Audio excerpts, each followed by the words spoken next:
What's up guys? Welcome back sa aking YouTube channel. So ngayong araw po ay meron akong panibagong video na i-share sa inyo. Meron lang po nag-request nito. So ang request niyo po ay kung paano daw mag-hide ng story My Day sa ating Facebook. Gamit po yung ating Messenger. Yes po, pwede po sa Messenger. So paano nga ba? So puntahan na po natin yung ating tutorial. So bago lahat guys, itong sinasabi ko na kung paano daw i-hide yung yung My Day. For example, po tayo, gusto nating mayroon tayong ipopost, meron tayong ima-My Day. Ngayon, meron kang isang tao na ayaw mo makita na pinost mo na My Day. So ang gagawin natin, i-hide natin yun sa isang tao lang. Pwede namang maraming tao, ganun. So paano nga ba? So puntahan natin ating tutorial. Okay, puntahan na po natin yung ating Messenger. So, ito po siya. Click natin. So, dito, pag andito na po tayo, i-click po natin to yung 3 line. Yan. At, click yung setting icon sa taas. Tapos, scroll down.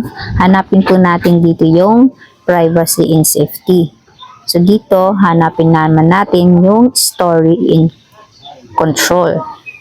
So, dito makikita nyo po is naka-public. Who can see your story? So, naka-public po siya. So, para makita natin yung hide story is kailangan po natin siyang ilipat sa friends only. Yun. So, nakikita nyo na natin yung hide story. Ito po. Click natin.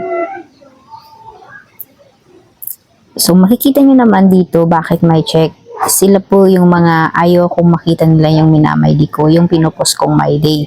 Kasi pwede naman isang tao lang, pwede rin daming tao.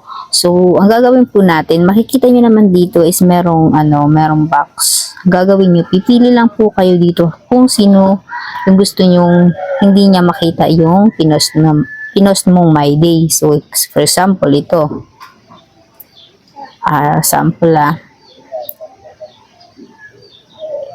ito, click natin to, hindi ko to kilala. So, ang gagawin natin, pag naka-check na po, ay click natin yung apply. Then, pagkatapos nun, i-save mo po. Yan, save ulit. Then, update na po yan. So, yun, okay na po yun. Na-hide na po natin yung gusto nating i-hide.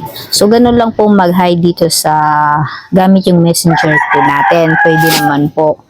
So, ganun lang po kung paano mag-hide ng story My Day natin sa ibang tao. Okay, thank you so much for watching and don't forget to like and subscribe my YouTube channel and click the notification bell para lagi po kayong updated kung meron tayong panibagong video tutorial. Thank you so much guys!